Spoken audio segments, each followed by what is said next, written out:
Alright, let's try this again.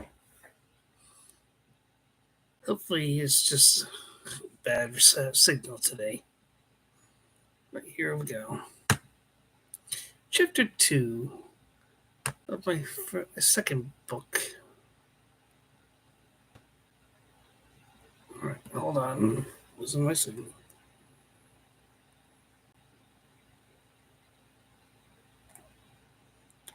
Alright, hold on. I gotta stop for a second. Oh, there it is. I lost it. Right, here we go. Chapter 2 Roman Earth Mark II. My second book. Sorry if we. Hopefully you can see me. All I'm seeing is what I'm reading off my laptop screen. All right. Captain, if you remain on this course and heading for 2 hours, we should reach Gateway Station with no problems, Rena says from her station just aft of the large cockpit of the Imperial shuttle in the main cargo hold. 10-4, Rena, thank you, Septijik says as he and Natuk pilot the Imperial shuttle as they reach orbit of Centauri Prime. He sets the auto nav system on, then lies back in his pilot's chair and stretches his arms above his head. Ah! And Natuk kicks the hyperspace drive into action, and the stars form lines in front of the shuttle as the shuttle enters hyperspace. It sure is nice having you and the Baroness on board, Rena. Sorry. Rena and Baroness Guilford are Gazillion navigators, the greatest navigators in the galaxy. They can calculate up to 12 jumps in seconds compared to an astromech's 6 calculations. The most advanced astromech models are capable of accomplishing these tasks. All Gazillions are born geniuses and are almost supercomputers on 2 legs. But each and all men, women, and children are born bald. Each has 4 fingers and toes, but has red blood and cat-like eyes. All of our race are genius born, the Baroness says. The Empire uses our race as slave navigators, Rena says, sorrow in her eyes. I was a slave on one of their super battle cruisers for most of my life, but escaped to freedom. Thanks to some sympathetic Imperials who helped my people and me escape, the Baroness says. I still have my slaving collar as a memento of my past. Many of our people are slaves to the Empire, Rena says, standing behind Rosette. I was born in Beta Geisel, but managed to escape the slavers. But I will help free my people from slavery to the Empire. We all will, Rena, the Baroness says. Skipper, I'm picking up an Imperial coded distress signal on my radio. Netta chimes in now as he wears his small headset radio. Priority 1 signal, Skipper. Imperial, where?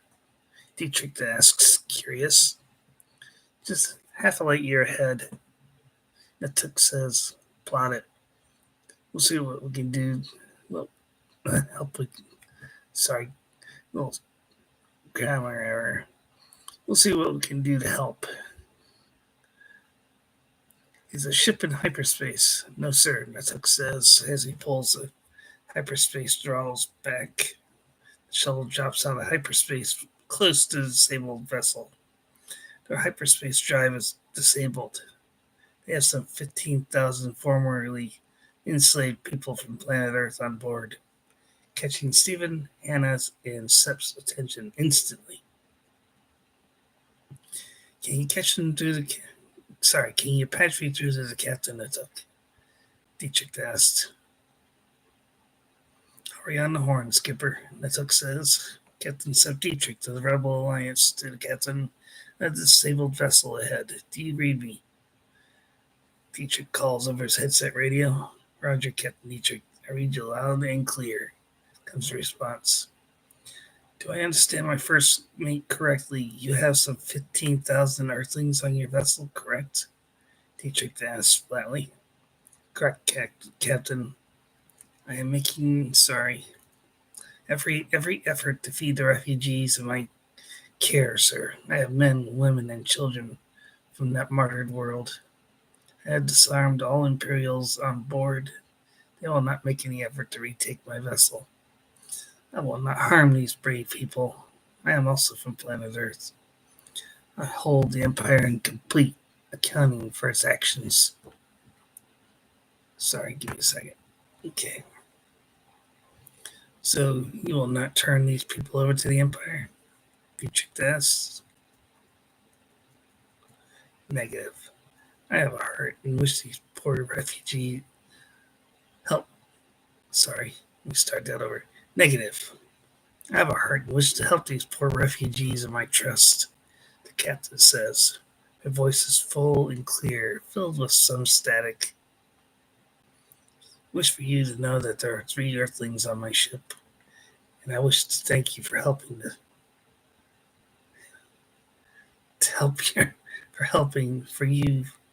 thank you for helping your charges. I am also one of them, a fellow human from Earth. Yeah, rewrite some of this stuff. I am piloting the approaching Imperial shuttle. We can help you return to hyperspace. We do not have the tools to repair your gear, but we will contact Rebel Command on Centauri Prime and request a ship to be sent out to tell you to Prime. He looks at Natook, who's on his radio, in contact with Centauri Prime. So you at least do that for us, sir. Thank you, Captain. Sep Dietrich to the German Dominion, Earth Union, Earth. European Union, Earth. Dietrich says as Natook gives him a thumbs up. A second later, Captain, my first mate gave me a thumbs up, so there should be a ship sent out to tell you to Prime. You say Centauri Prime? The captain says. I am Ella Birkin. Yes, the new home for all surviving Earthlings. It has some 2 million strong now. Thank you, Captain. You say that Prime is a little more than a light year ahead now? Affirmative. I've about exhausted all of my ship's stores to keep my people on here alive these past few months. I will surrender to authorities upon my arrival on Centauri Prime. Natook chimes in on their conversation. The ship should arrive in about 8 hours. Come to Dietrich's in Prime City, and the first drinks will be on me. You did a good thing helping that captain, Sep, Steven says a little later, back in hyperspace. You could never leave a captain stranded in space like that. I didn't mean it that way, Sep, Steven says. I'm sorry to put it that way. Forget, kid, Sep says as they sit in the rear compartment while Rena and Natook pilot the shuttle. I know a Birkin.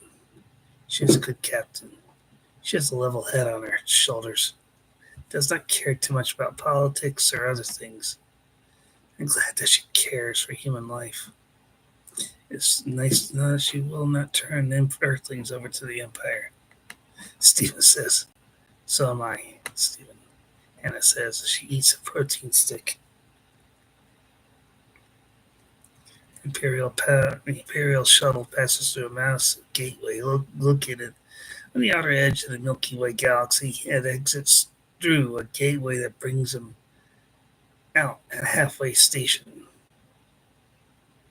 which can transport either a single ship or a fleet of ships to the Large Magellanic Cloud, LMC, or a Small Magellanic Cloud, the SMC. These ring-shaped portals are so large that 100 battle cruisers can pass through easily and still have space. They can land on Ukrania Prime without any undue questions or challenges, landing in the area of the global metropolis called the Bottoms, the area of the planet closest to the actual planet itself. Then they settled in for the long 14-hour night before going out into the city to visit the Silver Diner, where their contact in the Imperial High Command asked to meet them. The Silver Diner is an old Earth-style diner that caters to locals and serves Earth dishes. Where's this contact of ours? Steven asks as they eat breakfast. I wish I knew, kid. Then a small, diminutive owner, a one-eyed cyclops-like creature with horns protruding from her forehead, appears. She stands at a height of approximately 4 feet and has one arm. The other arm just cut off. The other arm cut off just below the elbow. She walks with a gnarly wooden cane. Welcome, strangers, to the Silver Diner, where cuisine is served with a smile. As she looks at Steven intently, Steven looks right back at her intently too, as if both had seen each other before. Maggie, Sepp says, smiling. Sepp, Dietrich, did my one eye deceive me in the flesh?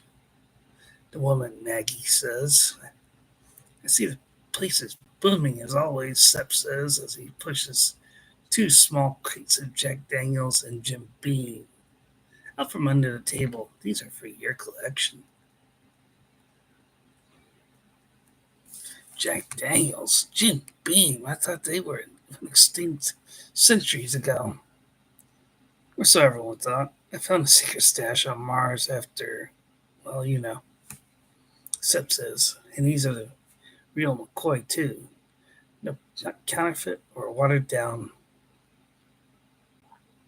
Thank you, you fool, Maggie says as she carries them in her one good hand to the back storeroom. You're Steven Spears, hero of the Battle of the Void. She beams at Steven suddenly. What? How? He beams back. Other than the fair princess you've come to rescue, Tegus has guided you to me so that you can finish your samurai training. Maggie beams. My actual name is Grand Samurai Master Magdalene, now defunct Samurai Order. I will finish your training, but it appears that you are farther along in your training than Tegus alluded to. Not many apprentices can communicate telepathically so early in their training. You'll return to the diner alone at midnight tonight to continue and finish your training. Then take the challenges to earn your samurai warrior status. Bring your sword with you as well. Understood? Yes, master. Steven beams, smiling now. What's so funny? Rena asks, now seeing his smile. Nothing. Just remember eating at a diner like this back on Earth. He says. The outside is silver and has an ancient excuse me, clock with hour and minute hands in the tower over the front entrance. Smells of delicious food fills the air in the room. Yeah, it does. Silver diners were located all across the now mourned late great planet Earth. Took remains back at the shuttle only because not many Nagano warriors venture onto Ukrania Prime. When they have, they were never seen again, either killed or put into slavery by the Imperium. At 12:45 hours, Steven pulls up in front of the Silver Diner in his R6V Harley-Davidson hoverbike, armed with just his wits and a samurai sword. The diner is busy as always, open 28 hours a day. Length of a day on Ukrainian Prime. Dismounts the bike and walks around to the back of the restaurant and sees his new master, Magdalene, waiting for him patiently. You're right on time, apprentice, she beams, smiling now. My dad always raised me to be at least 15 minutes early, otherwise I'm late. He beams back. So here I am. Excellent, she beams. Now tell me how far you've gotten since you started your training. What discipline have you mastered? The color of your blade. Stephen explains all he has learned about his trip to Mars and the face on Mars. I knew the one-eyed combat skill Tegas started him on.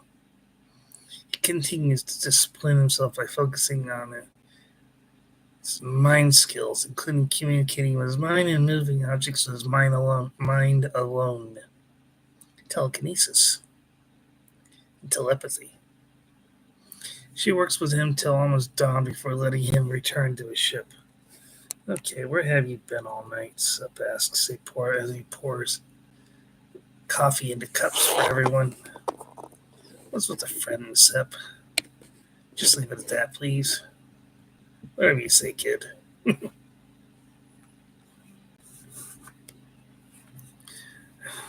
Sep says, nodding and seeing that he looks tired. Stephen reached out to grab a cup of coffee and sipped it. Yawning, his nut took, and the Baroness came out of the forward cockpit. They'd drawn the short straw to keep a visual on their surroundings around the ship for like 4 hours. As Rena and Guilford walked down separate sleeping areas shared by the women, men also have their sleeping area. Then everyone takes a few minutes for a sonic shower before going to the diner for breakfast. They all ride Harley Davidson R6Vs to the diner and have breakfast as a hooded figure joins them. May I join you? The stranger asks. In a female voice. Please do, madam, Sep says, smiling as he moves over to make room. Can we help you? Stephen asks, curious. I'm your contact here on Ukrainian Prime. The stranger says. Oh. Stephen thinks to himself. I come here to let you know that I will be bringing you all your fake IDs and badges when you're ready to rescue the princess. She was taken and still is in the Emperor's hands at this time, but I must ask that you make your move soon. I don't know how. Do not know when he plans to move the princess or to where. I want to see you again tonight, Princess. Magdalene beams into Stephen's head. I understand, Master. He beams and Stephen beams back. Same hour? Yes, Magdalene beams. Oh, gotta change that. I think you're ready to take the challenge and attempt to pass your challenges to become a samurai warrior. You're further ahead of most former samurai apprentices. You demonstrate the ability to lift objects with your mind and communicate telepathically. Bring your sword and we shall discuss your future and the challenge. And I shall tell you when this will happen. You think I'm ready, Master? Stephen beams. You were ready long before you landed on Ukrainian Prime, apprentice. She beams. I can change that. The Emperor so paranoid of his lackeys, he does not trust anyone to enter the audience chamber when he is not there.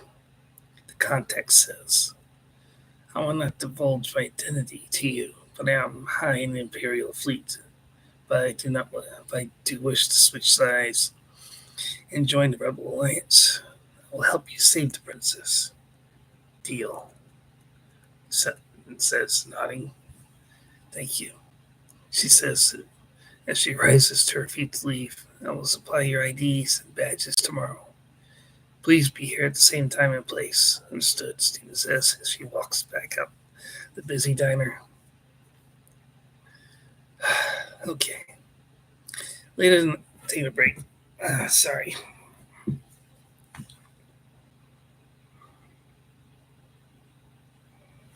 Okay. Then that night, about midnight, 100 hours, Stephen meets with Magdalene for his final training before he takes his challenges. He's handed a data pad with the instructions for him to prepare for the 28-hour-long journey around Ukraine Prime. Then returns around dawn to sleep, and meditate for 28 hours straight before starting his journey. Magdalene can tell he's ready for this next phase of his life. He's strong-willed and is eager to please everyone. But then the dwarf samurai master has been training apprentices for centuries and can see who has what it takes to be a samurai warrior or not. She can sense it in this young boy. She was feared by enemies of the old galactic free states. The samurai order once stood for justice and peace. She'd even trained the boy's old master and friend Tegus, the Shakri discipline, one-arm combat. Return in 2 nights at midnight. You shall begin your challenge, apprentice. Magdalene says, you are ready for this. You are further along than most of my best apprentices could ever dream of. But you must meditate for 28 straight hours before you come to me. Understood? Yes, master. Nodding as he kneels before the master. Sorry, little swords or a little horse. Stephen returns to the shuttle and meets with everyone in the cargo hold. I begin my challenges to become a samurai warrior. I will need 28 hours. I will need privacy for 28 hours before then, so to meditate in peace. Is that a problem? Not at all, partner, Sep says, shaking his head. Everyone else nods in understanding. I am so nervous, but I think I can handle this. You'll do, kid, Sep says. Thanks, Sep, my friend. 2 days pass, and Stephen and his friends stand at the start-finish line, just outside the main entrance at the diner. Yeah, bug. It's a crowd of onlookers and friends stand by to watch this event. Most only know that the kid is going to run around the planet for 28 hours. It's a long day. Nothing more. He's only armed with a samurai sword and his wits, and a digital pad with a map laying out the course, and a bag full of protein bars and bottles of cool water on his left side, and a backpack used as a hydration pack, and a pouch on his gun belt for receiving the 24 chips that he needs to receive at each challenge. On 3, begin your run, apprentice, Magdalene says as Stephen stands upright and 1 foot on the imaginary white lines. Remember, you do not need to run this like it's a race or a marathon, as you Earthlings used to run. Take it at your own pace. You're only competing against yourself. Yes, master. Stephen says slowly. His breathing. Remember, you must return in exactly 28 hours with your pouch full of 24 tiles from each challenge, or you fail and must repeat it. Understood? Magdalene says. Yes, master. Stephen says, nodding his head. 1, 2, Stephen says. 3. Both say as one as Stephen jogs off down the vacated street of Ukraine Prime. It's the only vacant street on the planet as people go about their business without a care in the world. Yeah, why not? Kid is running a marathon around their planet, around their world.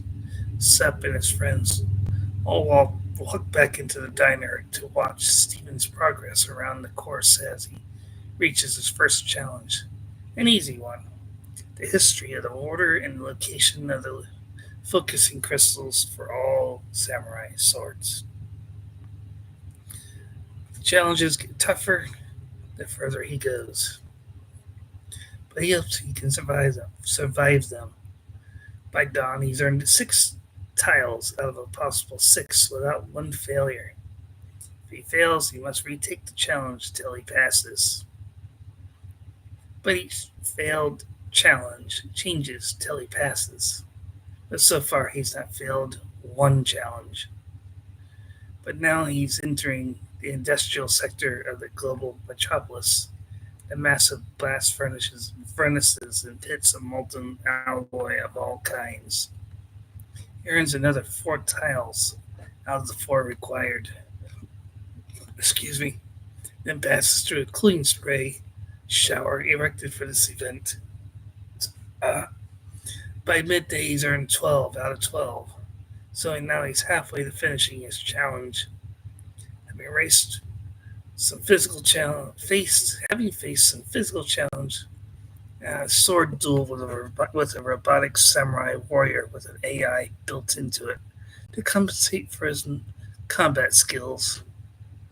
He does take a breather to eat some protein bars to boost his energy, even though he's barely winded, even after combat with the robotic warrior.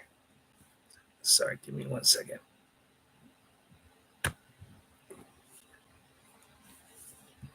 But he moves on to the sports arenas sector of the massive metropolis. He weaves his way through the crowds attending sporting events at the arenas. He even has to run through one of the stadium's levels, level by level, using only the access ramps to climb up and then back down to ground level once more, but at a different exit.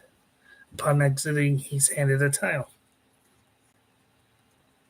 Next, he moves on to Embassy Row, where members of the Imperial Senate used to house their senators when they were on the throne world. But the Senate was no more. He sees people ransacking some of the empty structures, and the Imperial troops are doing nothing to stop them. They seem to be just standing there watching, enjoying the show around them, oblivious to the young man running through the streets. But Stephen does earn another tile here. By nightfall, he's earned 18 out of 24 tiles as he needs. As he runs along a 20-lane wide high thoroughfare that's vacated of any traffic. The Emperor uses this for victory parades and such. By using his masking ability, he hides his presence from the prying eyes of the Imperium, secret police, and the Emperor himself. He does have to take on a troop of Imperials, AIs, along the road and earns his 19th tile. All right, I gotta take a break for a second.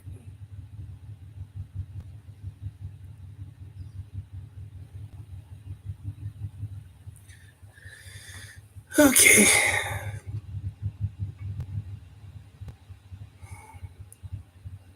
Okay. By 27:30 hours,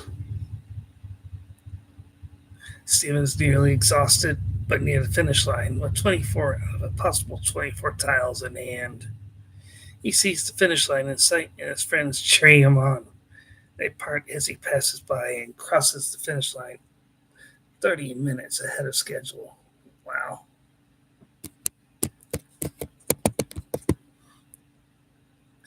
Challenge complete, Master, he says, collapsing at Magdalene's feet, holding up the pouch of tiles as he does.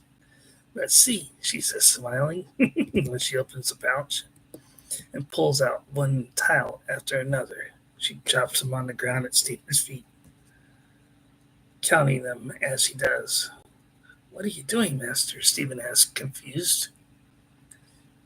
Collecting the tiles was pointless, warrior, she says, smiling as she drops the 24th and last tile from the bag. This was your last challenge.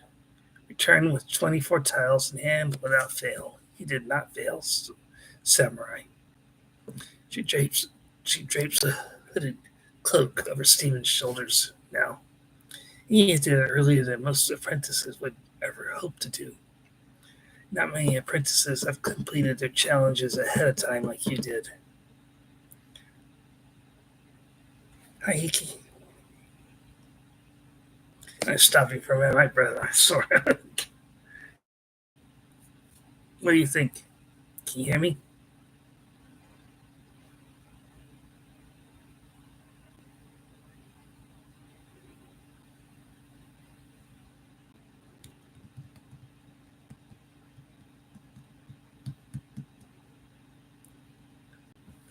Just want to make sure. Thank you. Yeah, I was wondering why I couldn't see you. Were I was not getting anything from you earlier. I didn't know it was not you. It was not. It was just a bad transmission, I guess. Bad signal or something. But shall I continue?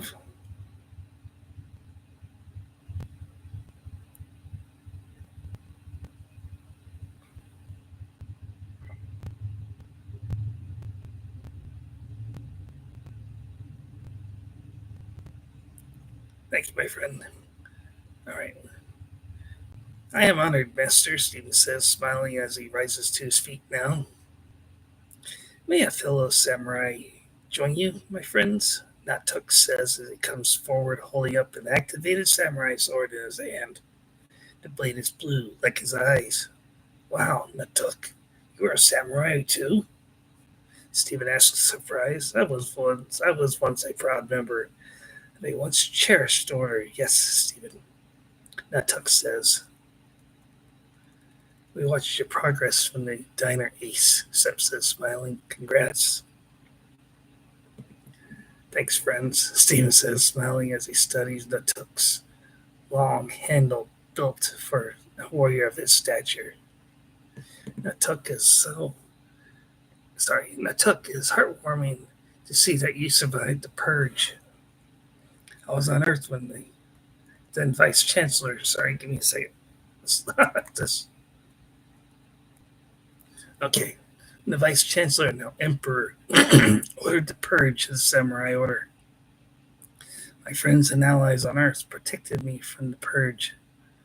I knew that I was safe on Earth as it had nothing to do with the Emperor and his ideals, so I stayed on Earth, and so here I am. I am so happy to call you a friend, Natuk, Stephen says, smiling. I did not call many humans friends, Stephen, but you and Sep are two humans I would call friends any day. Natuk says, I'd be honored to touch blades with you, samurai. First warrior in over 20 years. Stephen pulls his sword hilt free, activates it, and holds it up. As Natuk holds his sword and touches the electro blade to that of Stephen's, causing a sparking to ignite at the point of contact, to be joined by the blade of, Magdalene's sword. And that, my friend, is it. I'm done. What do you think? Did you like it?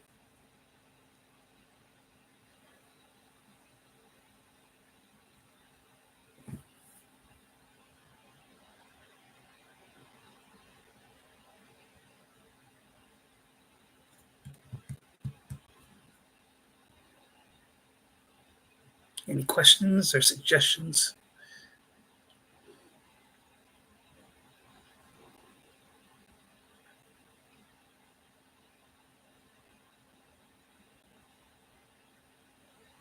Thank you, my friend.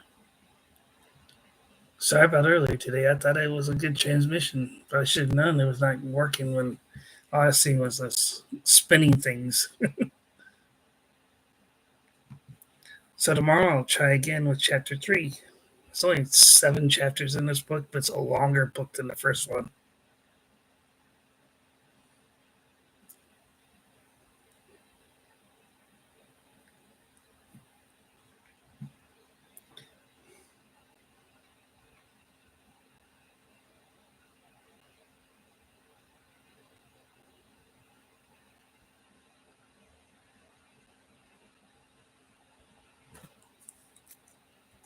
Next chapter should be interesting because that's where they go after the Freedom Princess.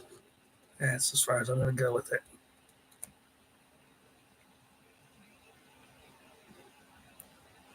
What do you think of the book title? Roman Earth Mark II.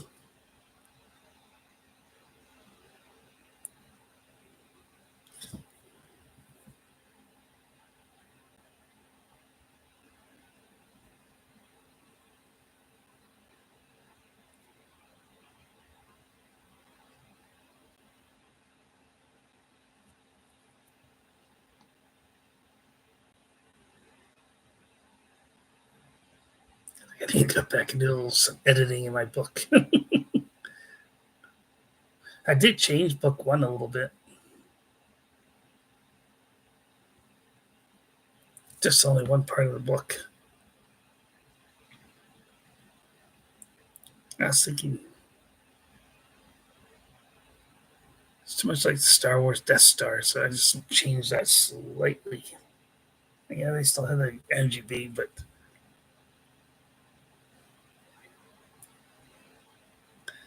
you have to wait till the last chapter of my book to know why I call it a Roman Earth Mark II. Because that's where you find out where the book title comes from.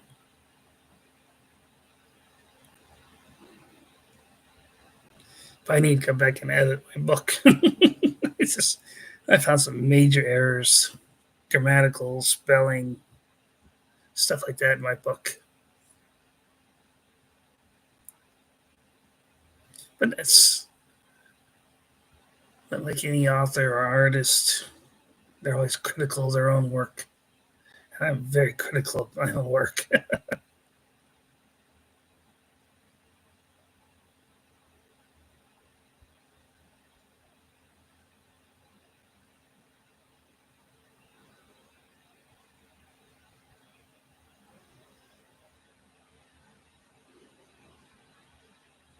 I'm going to clear that off. Just see. I'm not done with the stream yet. There we go.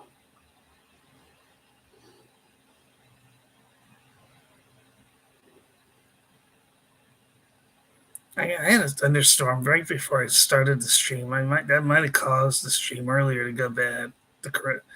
I don't know what happened to the last stream today. I'm guessing we had a thunderstorm here earlier, right about the time I did the stream. I don't know why it was doing that though. Thank you for telling me, letting me know that there was a problem with this reception. I'm glad I could fix it.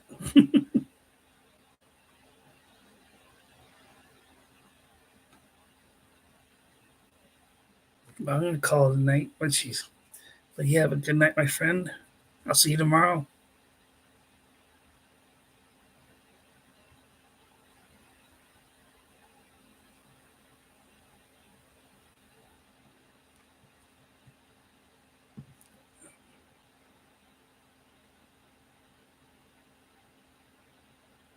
Chapter 3, where they free the princess. That's as far as I'm going to go with that. There is going to be a major battle, planetary battle on a planet. That's all I'm going to say later in the book, but nothing more. It's going to be a fun story. Similar to Empire Strikes Back, but doesn't end the same way as Empire Strikes Back does. I might have to redo it though.